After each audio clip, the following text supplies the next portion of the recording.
Hello and welcome to the Commander's Quarters, your Magic the Gathering source that helps you command your budget.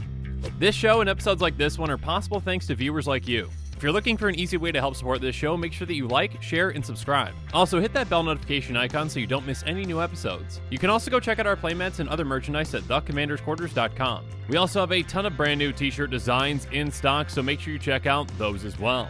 Another easy way to support this show is with our TCG Player affiliate links. So whether you're buying a deck or individual cards, you can use this general link right here or one in the description. And the final way that you can support this show is by supporting us directly by becoming a patron. There are many benefits to being a patron, and I truly couldn't do this without all of their support. Hey everyone, Mitch coming in from the Commander's Core studio. Welcome to the show. So we are back at it with spoiler season. My second cup of coffee for the day is being brewed as we speak.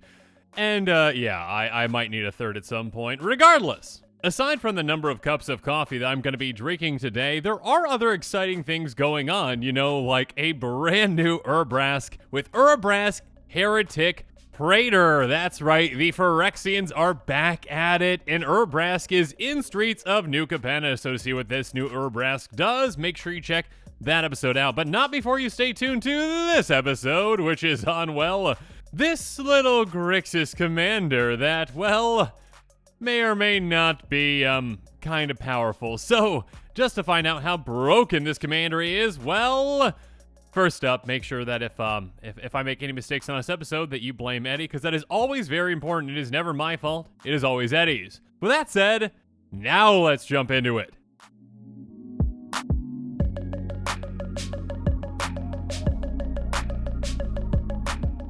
So, Anhelo the Painter is a 1/3 vampire assassin with Death Touch that costs blue, black, and red. So, obviously, this is a commander that is deadly to your opponent's creatures because of that Death Touch, but it's also deadly to your own, but in a very good way because it says the first instant or sorcery spell you cast each turn has Casualty 2. So, essentially, this is a brand new mechanic. Casualty means that, hey, when you cast this spell, you can sacrifice a creature with power, whatever the casualty number is, in this case 2, so power 2 or greater. When you do, copy the spell, and you may choose new targets for the copy. So, this is a 3-mana commander that obviously you can get down early and often, and yeah, it allows you to essentially exchange your tiny creatures. Okay, power 2 isn't the tiniest, right? Power 1 would be slightly nicer, but yeah, this is an incredibly powerful effect. So yeah, exchange those 2 power creatures to copy your spells. Now, this only applies to the first instant or sorcery spell you cast each turn, but keep in mind, it does say each turn, so that counts your opponent's turns as well, first of all. And second of all, yeah, there's just some spells out there that even just by copying them once, you're getting an absurd amount of value, and there's some incredibly broken things that you can do with this. And yeah, this might be the most powerful commander that we've seen spoiled so far. Yes, it is only day 1 of spoiler season. Kind of like, we saw some commanders, last week, a couple of them. But this thing is, I think it's got a ton of potential. And again, it's a very low to the ground commander. So I think players are going to be very excited about it. And I think that, again, you need to be wary when this thing's on the table. If you're one of the opponents sitting across from it, you need to take this thing out because it's not going to take long for this player to take over the game if they can start to build up, say a token army of, creatures that have, 2 power, or, creatures that actually just want to be sacrificed maybe for some value, kind of like a Grixis aristocrat style strategy. Obviously, with some very powerful instants and sorceries in there. Yeah, my mind is going a million miles an hour if you couldn't tell at this point, just bouncing off the wall right now, thinking about all the different possibilities from this commander. So with that said, let's jump into some cards that you might want to consider with this commander, depending on what strategy you want to go with it. And actually, I should mention, just for ease of use, I have been making a list of the cards that I mentioned in episodes like this one that I include in the description below, just in case you want to pick up some of those cards, because like I mentioned on some other episodes, when commanders are spoiled during spoiler season, some cards tend to go up in price because players are really excited about those commanders, and maybe cards that work really well with that commander, well, the demand might just go up for them. So, trying to make it a little easier for you with that link in the description below. First up, as a Grixis commander, you've got access to some great control spells, perhaps some of the best control spells in the game, but you also, because you have access to blue, also have access to these little cards called extra turn spells. For example, cards like Temporal Manipulation, Time Stretch, and Expropriate are, well, very expensive, money-wise, but also going to be incredibly impactful with this commander, and in fact, you could easily build a full deck around just taking extra turns with this commander, and you can very effectively and very efficiently close out games with it if that's the kind of strategy that you want to go for, and maybe I should say if your opponents are okay with you just playing a game of solitaire, because that's probably going to be happening at some point with this kind of a deck. Temporal Manipulation is a sorcery for 3 blue, and it says take an extra turn for this one, so again, a very simple spell, but also a spell that, well, when Wizards originally made it, they kind of missed the text, with most extra turn spells, which is, exile Temporal Manipulation. That's not on this card, so you cast it, you sacrifice, a creature with power 2 or greater for that casualty to copying with your commander. Now you get 2 copies of this spell, which means that you get 2 extra turns.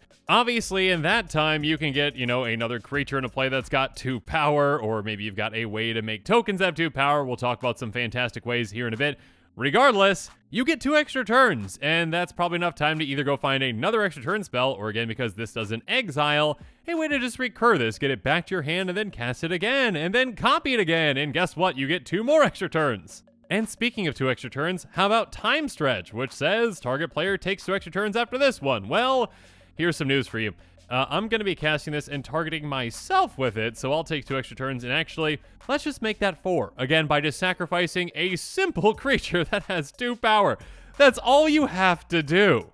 Yeah, this commander has a ton of potential. And of course, when talking about extra turn spells, you gotta talk about Expropriate, which says, starting with you, each player votes for time or money. For each time vote, take an extra turn for this one. For each money vote, choose a permanent owned by the voter and gain control of it. Exile, Expropriate. Hey, look, there's the exile text, which again, we don't see on Temporal Manipulation or Time Stretch.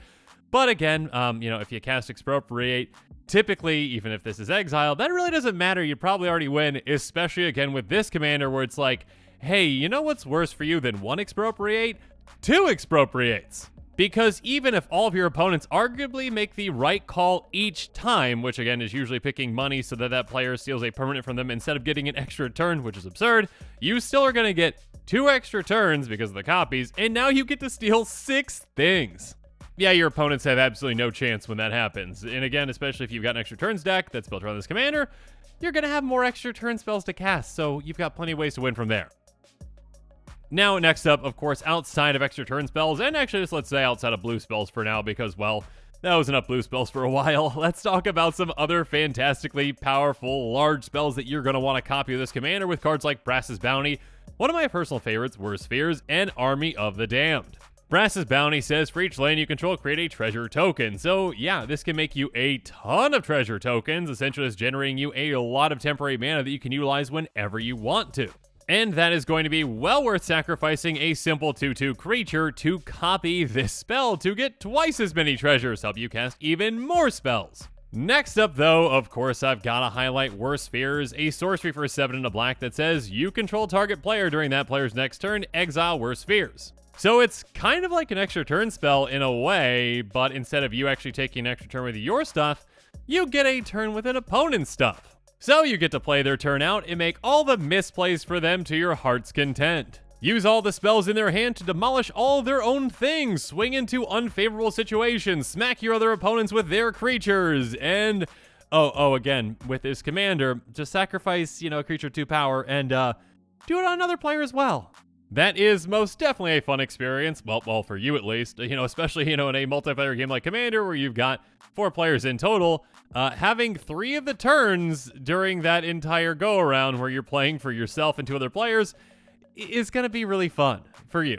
Or, just cast a massive spell like Army of the Damned, which says create 13 tapped 2/2 black zombie creature tokens. And of course, you can flash that back. Regardless, if you're flashing it back or casting it again, either way, you can still do that casualty 2 to sacrifice 1 tiny token with 2 power, or again, I should say any creature with 2 power to copy this, which is just, again, 26 tokens. That is a ton. I mean, that's what, 52 damage? even sacrificing one, that's what, 50 damage? Your opponents are going to be in big trouble. And of course, like I mentioned again, it says that you can do this for the first instant or sorcery on each turn. So although I've obviously mentioned some fantastic sorceries, you know, even just copying a Factor Fiction, say on an opponent's turn, a fantastic card advantage spell like that one, can be incredibly impactful. So keep instants like those in mind as well. But also, of course, you're going to want to keep in mind ways to get those 2/2 creatures into play. And of course, there are some fantastic token generators in these colors, like Talryn Sky Summoner, Ghoulish Procession, and Jadar Gulcaller of Nephalia. Now, Talryn Sky Summoner is actually a 2/2 itself, but you're probably not going to want to sacrifice Talryn, because Talryn has, whenever you cast an instant or sorcery spell, create a 2/2 blue Drake creature token with flying. So those instants and sorceries that you're going to be casting are going to help you build up this army of tokens that you can either, use to, attack your opponents, or you can just start utilizing them to copy your spells. And again, like I mentioned, there are a ton of other fantastic token generators in these colors, like Ghoulish Procession. Says whenever one or more non-token creatures die, create a 2/2 black zombie creature token with Decayed. This ability triggers only once each turn. So again, if you are actually sacrificing some of your own non-token creatures that might have, some fantastic death triggers or LTBs, great, cool. Now you actually get to replace that with another token. It's a 2/2 with Decayed, so if you attack with it, you lose it. But who cares? Because instead of attacking, you can just utilize that as essentially casualty fodder to copy your spells. Or, with your opponent's creatures dying as well throughout the game, this also is going to make you even more zombies with Decayed. And speaking of which, a zombie decay engine is going to be Jadar Gulcaller of Nephalia, which has, at the beginning of your end step, if you control no creatures with Decayed, create a 2/2 black zombie creature token with Decayed. So this can keep your zombie supply running and ensure that you have at least one creature on the board that's got 2 power. Next up, 2 cards that I do want to highlight that Eddie brought up are cards like Reverberate and Ral Storm Conduit. This commander can pretty easily go infinite. Now, whether you can use going infinite to your advantage and actually win from there is dependent on what else you have in play. But yes, if you cast a spell like, say, Reverberate to copy another instant or sorcery spell, you can actually utilize your commander's casualty to sacrifice a creature to copy Reverberate to be able to copy itself. So with that copy of Reverberate, with the regular Reverberate still in the stack, you copy Reverberate again, making another copy, and then another copy, and another copy, over and over and over again. Now, obviously, you're just spinning your wheels without something else in play, because just making, an infinite number of copies of Reverberate generally doesn't matter, unless you, say, have something like Ral Storm Conduit in play, and then it very much does. Ral says, whenever you cast or copy an instant or sorcery spell, Ral Storm Conduit deals 1 damage to target opponent or planeswalker. So yeah, with any kind of a copy spell like Reverberate being copied an infinite number of times, you are getting an infinite number of triggers, and you're pinging down all of your opponents. And I guess they're planeswalkers if you really want to.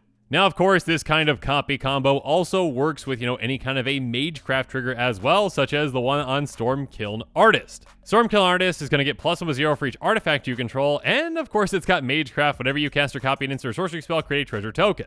So again, with an infinite number of copies of Reverberate, you get an infinite number of treasures. Okay, again, rules layers out there. 11 trillion, whatever number, okay? Basically infinite. Regardless, Stormkiln Artist then power is of course going to be infinite, which is kind of funny. You've got like this infinitely powered Stormkiln Artist, which then has just 2 toughness, but whatever. You've got infinite mana with your treasures, so there are plenty of ways to win from there. And of course, there are other great Magecraft triggers out there, like, drawing cards or making opponents lose life. There are ways to win with this kind of a combo, so make sure you keep those copy combos in mind with Reverberate. And again, if you don't like those kind of combos, make sure you blame Eddie, because Eddie was the one who brought it up.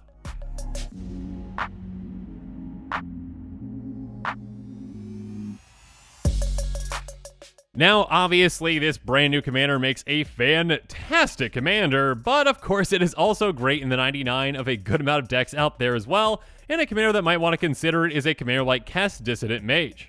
Kess is a 3/4 flyer that has, during each of your turns, you may cast an instant or sorcery card from your graveyard. If a card cast this way will be put in your graveyard, exile it instead. So, Kess is already giving you additional value, letting you cast a spell from your graveyard. And now, again, with this brand new card, it's like, okay, cool.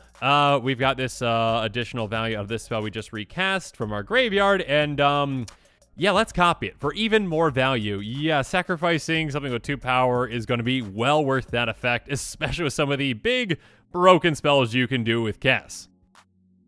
Moving on, you of course can also utilize this brand new card to take advantage of, creatures that actually want to go to your graveyard with a commander like Marchesa the Black Rose. Marchesa has Dethrone and says, other creatures you control have Dethrone. Whenever a creature you control with a +1 counter it dies, return that card to battlefield under your control at the beginning of the next end step. So of course, you can utilize creatures that maybe have really good ETBs or LTBs, and by sacrificing them, if they've got counters on them, again, by, utilizing Dethrone to get counters on them, you can get them right back into play at the beginning of the next end step and utilize that either LTB or ETB again. So yeah, get extra value out of your spells plus extra value out of your creatures.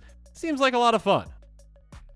Speaking of which, one more commander that I will mention really quick is Cedrus the Trader King. Cedrus has each creature card in your graveyard has Unearth for 2 and a black. And that basically means by paying that you return that card to play, the creature gains haste removed from play at the end of the turn, or if it would leave play, Unearth only as a sorcery. So this obviously can help you out in 2 ways. Again, like Marchesa, you can utilize that creature in play that you maybe actually want to get rid of and yeah, get whatever, LTB or death trigger that it has. So cast, instant or sorcery, copy it by sacrificing that creature, get in your graveyard, and then you can utilize that creature again by unearthing and getting it back out. Conversely, this also can just be a great supply of creatures. If you have ways to fill your graveyard, you can just pay 3 mana essentially to copy any of your spells. Or okay, I should say again, the first instant or sorcery you cast each turn essentially can just be copied by getting a creature out of your graveyard, again as long as it's got 2 power, and then copying it by sacrificing that creature.